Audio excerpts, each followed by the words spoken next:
નમસ્કાર મિત્રો, સ્વાગત છે તમારું RP press reporter YouTube channel પર। દર્શક મિત્રો, આજે આપણે આ વિડીયોમાં મહત્વના સમાચાર જાણવાના છીએ। દેશ દુનિયાના તાજા સમાચાર જાણીશું। મહિલાઓને અમીર બનાવી દેશે પોસ્ટ ઓફિસની આ સ્કીમ, ફક્ત આ કામ કરી નાખો। ગુજરાતના આ જિલ્લામાં અસંખ્ય માછલીઓના રહસ્યમય મોત, હવે રોગચાળો ફેલાવાની ભીતિ। શપથ લેતા કહ્યું, કોઈ કસર નહીં છોડું।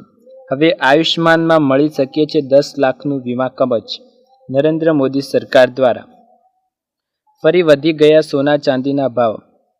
ઇન્ડિયન બુલિયન એન્ડ જ્વેલર્સ એસોસિએશનના ધડાકા સાથે।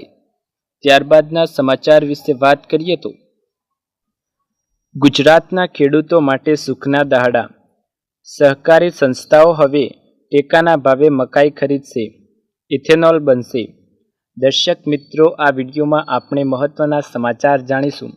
તો વિડીયોમાં આગળ વધતા પહેલાં જો હજી સુધી આપને ચેનલને સબસ્ક્રાઇબ નથી કરી તો ચેનલને સબસ્ક્રાઇબ કરી અને બેલ આઇકન જરૂર દબાવો અને વિડીયોને પણ લાઇક કરી દો। તો ચાલો સમાચાર ઉપર નજર કરીએ। મહિલાઓને અમીર બનાવી દેશે પોસ્ટ ઓફિસની આ સ્કીમ, ફક્ત આ કામ કરી નાખો। સરકારી યોજનાઓને રોકાણ માટે વધુ સારી માનવામાં આવે છે, કારણ કે તે જોખમ વિના નફો આપે છે। સરકારી યોજનાઓ મોટાભાગે મધ્ય વર્ગ અને ગરીબ પરિવારો માટે ઓફર કરવામાં આવે છે। પોસ્ટ ઓફિસ હેઠળ આવી કેટલીક યોજનાઓ ઓફર કરવામાં આવે છે, જે સ્મોલ સેવિંગ સ્કીમ હેઠળ આવે છે। આજે અમે એવી જ એક સ્કીમ વિશે જણાવવા જઈ રહ્યા છીએ। આ સ્કીમ માત્ર 2 વર્ષમાં લાખો રૂપિયા જમા કરાવવાની મદદ કરશે। પોસ્ટ ઓફિસ દ્વારા સંચાલિત આ યોજનાઓ મહિલાઓ માટે છે, જે 2 વર્ષનો પાકતી મુદત પૂરી પાડે છે। એટલે કે તમે આ સ્કીમમાં માત્ર 2 વર્ષ માટે જ રોકાણ કરી શકો છો। આ યોજનાનું નામ મહિલા સંમત બચત યોજના છે, જેની ખાસ વાત એ છે કે આમાં મહિલા અનેક ખાતા ખોલાવી શકે છે। આટલું વ્યાજ મળે છે। કેન્દ્ર સરકારે વર્ષ 2023માં મહિલા સન્માન બચત પ્રમાણપત્ર યોજના શરૂ કરી હતી। જંગી નફાના કારણે આ યોજનાને ટૂંક સમયમાં પોસ્ટ ઓફિસની પ્રખ્યાત યોજનાઓમાં પોતાનું સ્થાન બનાવ્યું હતું અને ઘણી મહિલાઓની પ્રિય યોજના બની હતી। આ યોજના હેઠળ સરકાર 7.5% વ્યાજ આપે છે અને આ નાની બચત યોજનાનો માત્ર 2 વર્ષ માટે જ રોકાણ કરી શકો છો। ઉપરાંત આ યોજના હેઠળ મહત્તમ રોકાણ રકમ 2 લાખ રૂપિયા સુધીની છે। કર મુક્તિનો લાભ પણ મળે છે। આ યોજના મહિલાઓને આત્મનિર્ભર બનાવવા માટે શરૂ કરવામાં આવી હતી। તે માત્ર રોકાણ પર 7.5%નું સુંદર વ્યાજ આપે છે, પરંતુ ડીટીએસ કપાતમાંથી પણ મુક્તિ મળે છે। સીબીડીટી મુજબ વરિષ્ઠ નાગરિકોના કિસ્સામાં આ યોજના પર ટીડીએસ ત્યારે જ લાગુ થાય જ્યારે નાણાકીય વર્ષ દરમિયાન વ્યાજની આવક 40 થી 50 હજાર રૂપિયા હોય। ખાતું કોણ ખોલાવી શકે? આ સ્કીમ બીજી ખાસ વાત એ છે કે 10 વર્ષ કે તેનાથી ઓછી ઉંમરની છોકરીઓ માટે પણ એકાઉન્ટ ખોલાવી શકાય।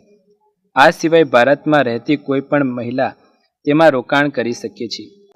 ત્યારબાદના મહત્વના સમાચાર વિશે વાત કરીએ તો ગુજરાતના આ જિલ્લામાં અસંખ્ય માછલીઓના રહસ્યમય મોત, હવે રોગચાળો ફેલાવાની ભીતિ।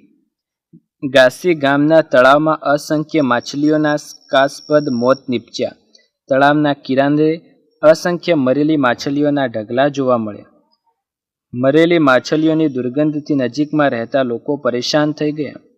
આણંદના વગાસી ગામમાં તળાવમાં સેંકડો માછલીઓ શંકાસ્પદ મોત થયા। દુર્ગંધથી સ્થાનિક રહીશો ત્રાહિમામ પોકારી ઉઠ્યા છે। ગામના તળાવમાં અસંખ્ય માછલીઓના મોત થતાં દુર્ગંધ વધારે ફેલાઈ છે। મરી માછલીઓની દુર્ગંધથી નજીક રહેતા લોકો પરેશાન થયા છે।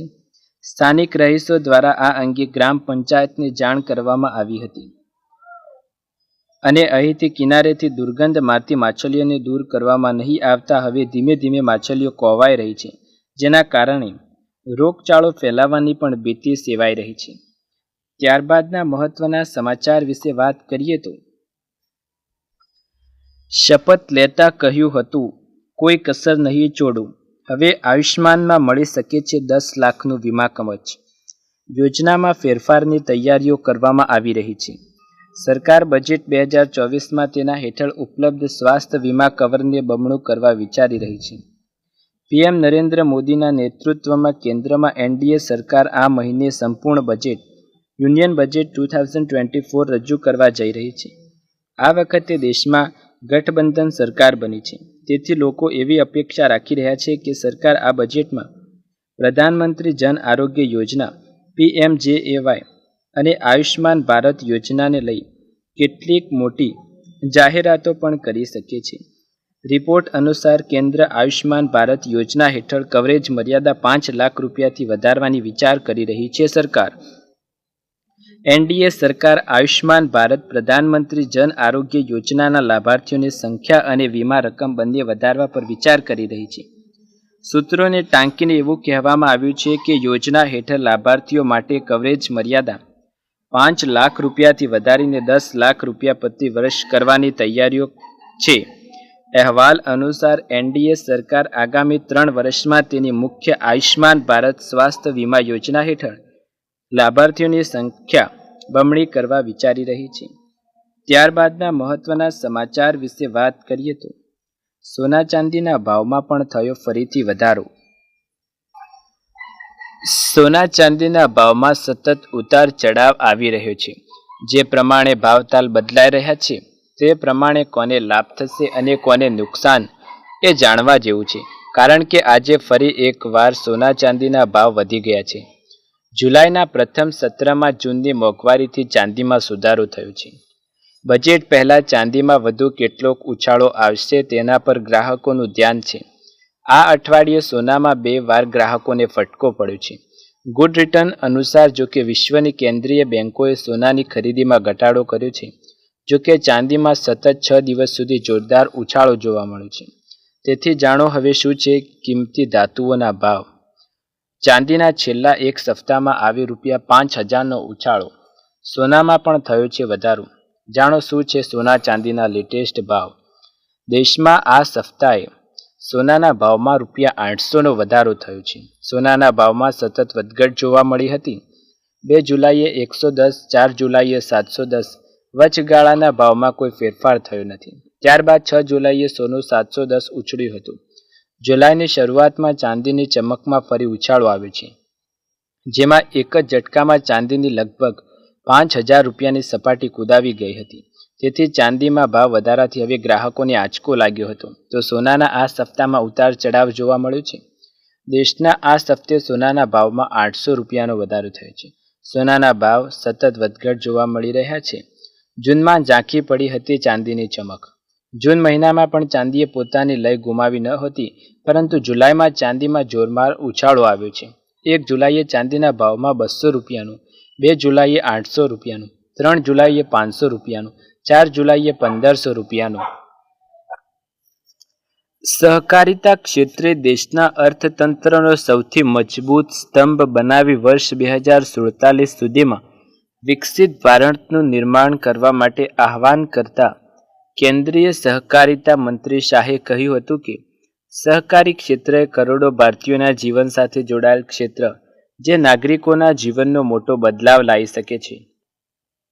ગાંધીનગર ખાતે 102માં આંતરરાષ્ટ્રીય સહકારિતા દિવસ નિમિત્તે કેન્દ્રીય ગૃહમંત્રી અને સહકારિતા મંત્રી અમિત શાહના અધ્યક્ષસ્થાને રાષ્ટ્રીય કક્ષાનો સહકાર એ સમૃદ્ધિ કાર્યક્રમ યોજાયો હતો.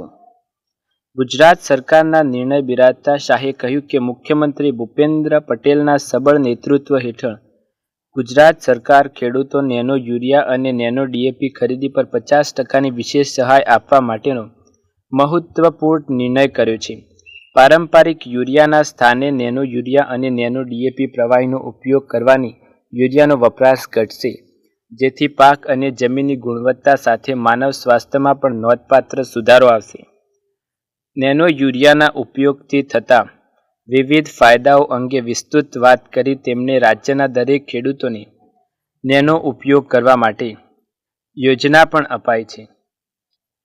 કેન્દ્રીય મંત્રીએ જણાવ્યું કે ભારત સરકારે જૈવિક ઉત્પાદન એટલે કે ઓર્ગેનિક ફૂડને પ્રોત્સાહન આપવા માટે નેશનલ કોઓપરેટિવ ઓર્ગેનિક્સ લિમિટેડની સ્થાપના કરી. આ સંસ્થાના માધ્યમથી ઓર્ગેનિક ખેતી કરતા ખેડૂતોને ઉત્પાદન સામે યોગ્ય ભાવ મળતા થાય છે. આજે નેશનલ કોઓપરેટિવ ઓર્ગેનિક્સ લિમિટેડ દ્વારા પ્રથમવાર ભારતમાં ઓર્ગેનિક આટાનું લોન્ચિંગ કરવામાં આવ્યું છે. દર્શક મિત્રો, આ હતા મહત્વના સમાચાર. જો તમને વિડીયો પસંદ આવે તો વિડીયોને લાઇક, શેર, કમેન્ટ કરો. ચેનલ પર નવા હોય તો ચેનલને સબસ્ક્રાઇબ કરી અને બેલ આઇકન જરૂર દબાવો. આવા જ અવનવા સમાચાર, તાજા સમાચાર જોવા માટે RP press reporter YouTube channel સાથે જોડાયેલા રહો. ફરી એકવાર નવી અપડેટ, નવા સમાચાર લઈને જલ્દી જ મળીશું. ત્યાર સુધી તમારા બધાનો આભાર.